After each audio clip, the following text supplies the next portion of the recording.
அனைவருக்கும் வணக்கம். Welcome to the channel educational hotspot. So last வீடியோவில் நம்ம சேனல் பற்றி ஒரு இன்ட்ரோ கொடுத்துருந்தோம்.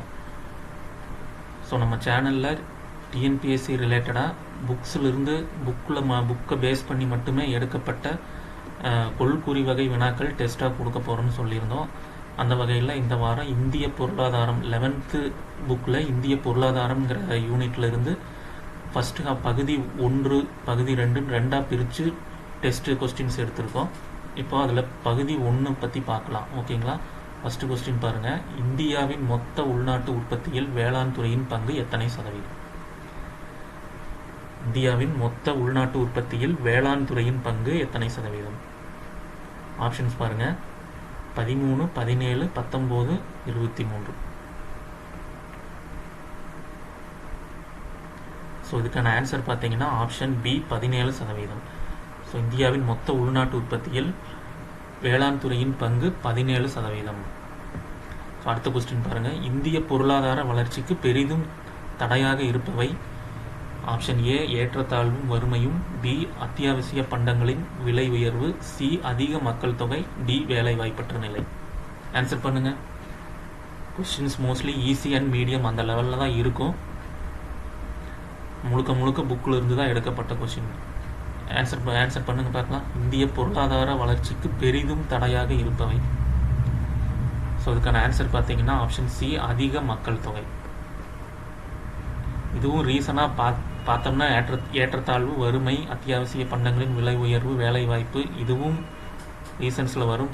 பட் முக்கிய காரணம் என்னன்னு பார்த்தீங்கன்னா அதிக மக்கள் தொகை தான் பொருளாதார வளர்ச்சிக்கு பெரிதும் தடையாக இருப்பவையாக சொல்லப்படுது. ஓகே, நெக்ஸ்ட் கொஸ்டின் பாருங்கள். கூற்று 1. உலக மக்கள் தொகையில் இந்தியா 17.5% கொண்டுள்ளது. உலக மக்கள் தொகையில் இந்தியா 17.5% கொண்டுள்ளது. கூற்று 2. உலகின் புவிப்பரப்பில் இந்தியா 4.2% பரப்பளவு கொண்டுள்ளது. உலகின் புவிப்பரப்பில் இந்தியா 4.2% பரப்பளவு கொண்டுள்ளது. ஆன்சர் பாருங்கள். ஆப்ஷன் கரெக்டாக பார்த்து கவனமாக பார்த்து செலக்ட் பண்ணுங்கள். ஸோ இதுக்கான ஆன்சர் பார்த்தீங்கன்னா கூற்று 1 சரி, கூற்று 2 தவறு. இதுதான் ஆன்சர். பாருங்கள், உலக மக்கள் தொகையில் இந்தியா 17.5% கொண்டுள்ளது. இது கரெக்டான ஆன்சர். கூற்று 2 பாருங்கள், உலக புவிப்பரப்பில் இந்தியா 4.2% பரப்பளவு கொண்டுள்ளது. இது 4.2% இல்லை, 2.4%. ஓகேங்களா? ஸோ அதை ஃபிக்ஸ் பண்ணி கொடுத்துருக்கேன்.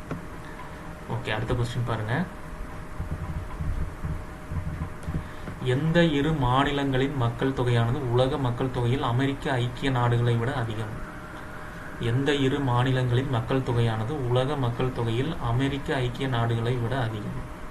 ஆப்ஷன் பாருங்கள்.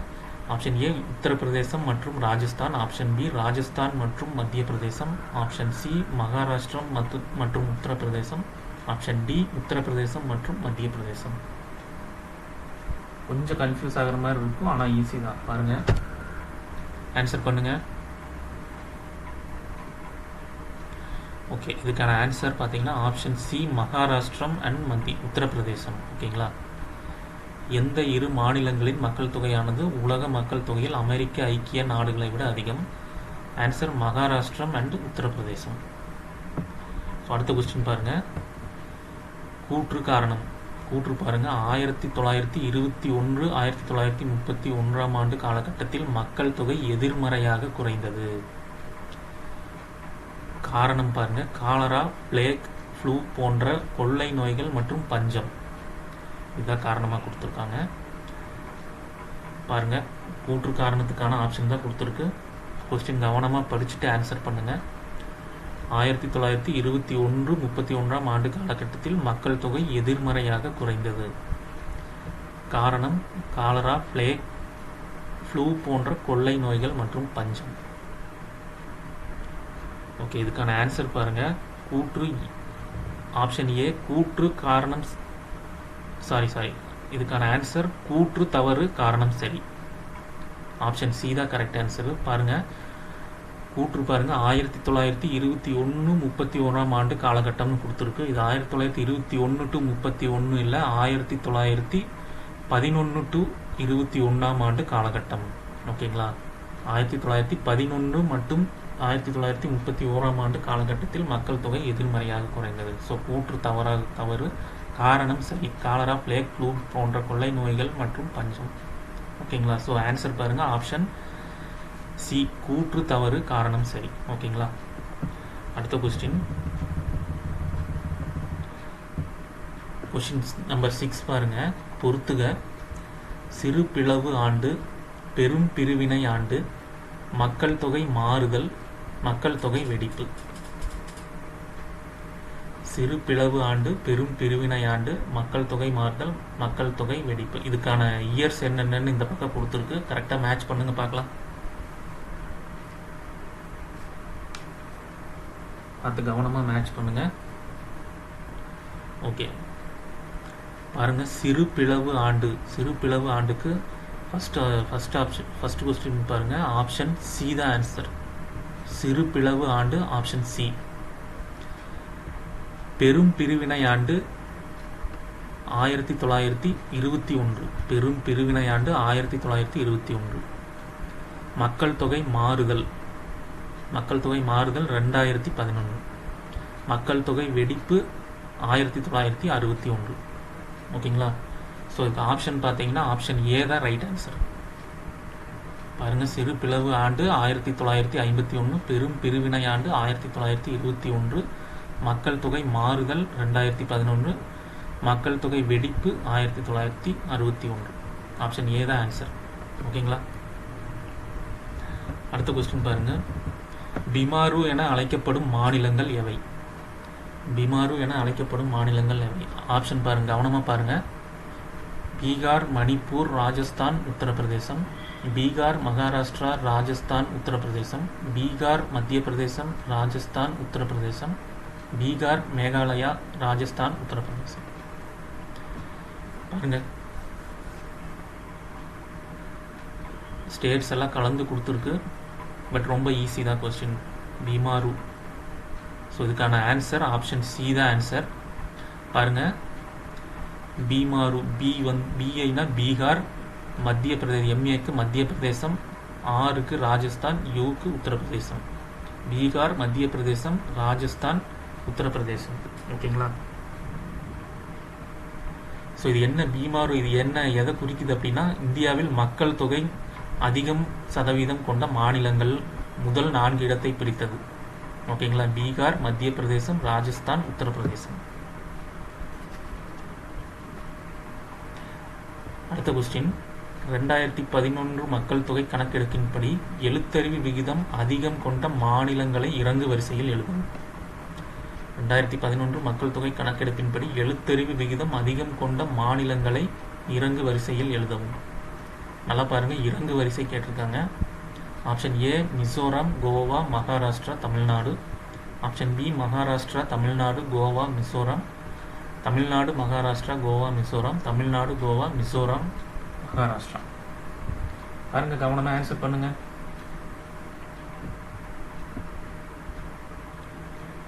ஓகே, இதுக்கான answer option A Mizoram, Goa, Maharashtra, Tamil Nadu. அதிக எழுத்தறிவு விகிதம் கொண்ட மாநிலங்கள் இறங்கு வரிசை. ஸோ மிசோரம் தான் இப்போ ஹை லெவலில் இருக்குது. மிசோரம், கோவா, மகாராஷ்டிரா, தமிழ்நாடு. ஓகேங்களா, ஓகே அடுத்த கொஸ்டின் பாருங்கள். அடுத்து ஒரு பொறுத்துக. மக்கள் தொகை அடர்த்தி, பாலின விகிதம், வாழ்நாள் எதிர்பார்ப்பு பெண்கள், எழுத்தறிவு விகிதம் பெண்கள். இந்த பக்கம் ஆப்ஷன் பாருங்கள், டேட்டா கொடுத்துருக்கு. பார்த்து கவனமாக மேட்ச் பண்ணுங்கள்.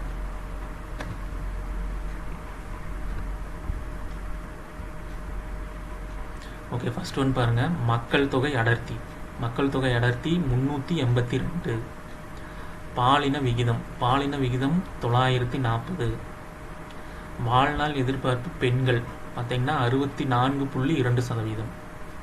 வாழ்நாள் எதிர்பார்ப்பு பெண்கள் 64.2 சதவீதம் இல்லை, 64.2 அந்த ஆவரேஜ். ஓகேங்களா, எழுத்தறிவு விகிதம் பெண்கள் பாருங்க 65.5%. எழுத்தறிவு விகிதம் பெண்கள் 65.5. ஸோ ஆப்ஷன் வந்து பிஏடிசி. பாருங்கள், பிஏடிசி. So option B. ஓகேங்களா, ஆப்ஷன் பி தான் ரைட் ஆன்சர். எல்லாம் மோஸ்ட்லி மக்கள் தொகை பார்த்தீங்கன்னா முழுக்க டேட்டாஸாக தான் இருக்கும். ஸோ அதை கவனமாக ஞாபகம் வச்சு மேட்ச் பண்ணுங்க. ஓகேங்களா, அடுத்த கொஸ்டின் பாருங்கள். பெக்மெடைட்டுடன் தொடர்புடையது எது? ஸோ பெக்மெடைட்டுடன் தொடர்புடையது ஆன்சர் பண்ணுங்கள், ஈஸி தான்.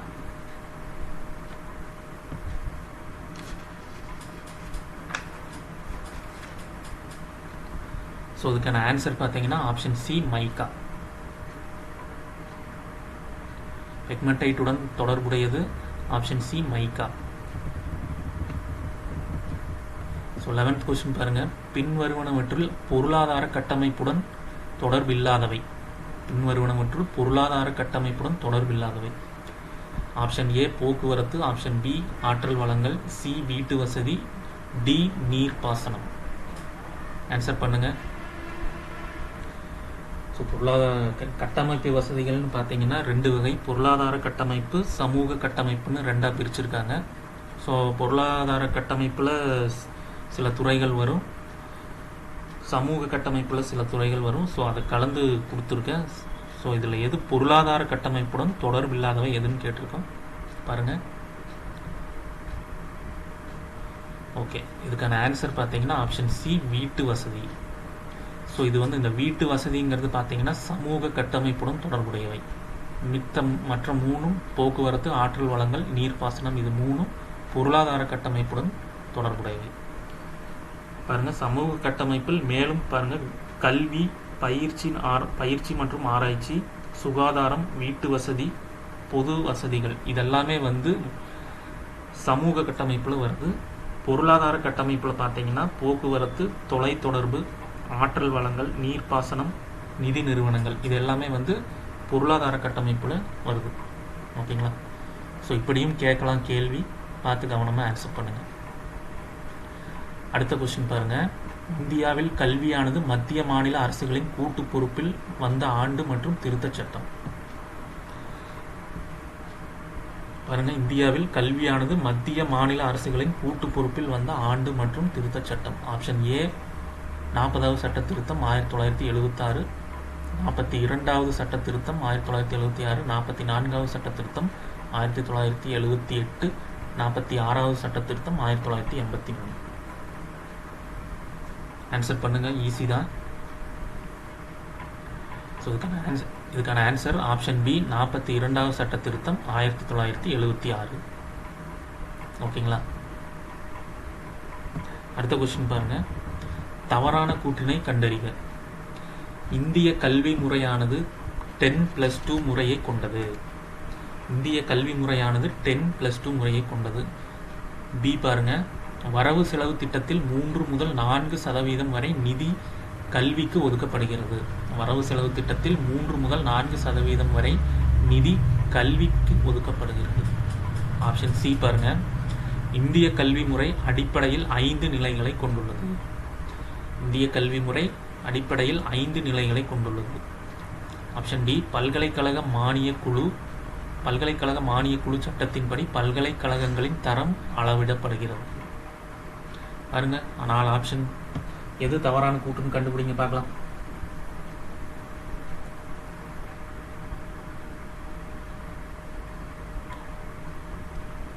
ஓகே, ஆன்சர் செலக்ட் பண்ணிட்டீங்களா?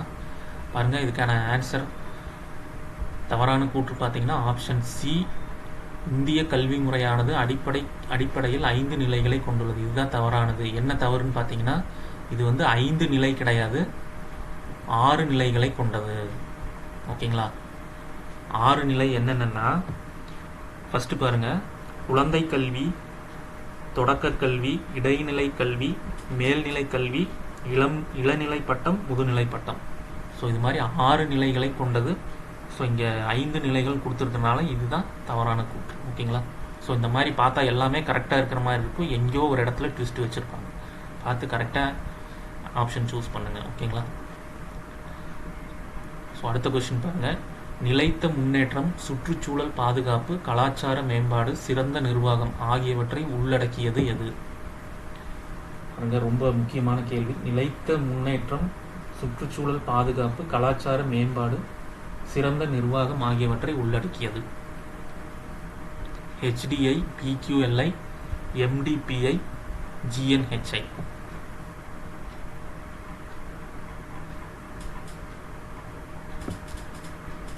ஸோ இதுக்கான ஆன்சர் பாருங்கள். ஆப்ஷன் டி தான் answer. GNHI, gross national happiness index. ஓகேங்களா? ஸோ இதெல்லாம் வராதுக்கு. Human development index, physical quality of life index, MDPI. So இதெல்லாம் இல்லை. நிலைத்த முன்னேற்றம், சுற்றுச்சூழல் பாதுகாப்பு, கலாச்சார மேம்பாடு, சிறந்த நிர்வாகம் ஆகியவற்றை உள்ளடக்கியது cross national happiness index. So அடுத்த கொஸ்டின் பாருங்கள். பின்வருவனவற்றில் G20 நாடுகளில் பொருந்தாததை தேர்ந்தெடுக்கவும். பின்வருவனவற்றில் G20 நாடுகளில் பொருந்தாததை தேர்ந்தெடுக்கவும். Option A Australia, option B Canada, option C Israel, option D துருக்கி. பாருங்க, பார்த்து கவனமா ஆன்சர் பண்ணுங்க. ஈஸி தான்.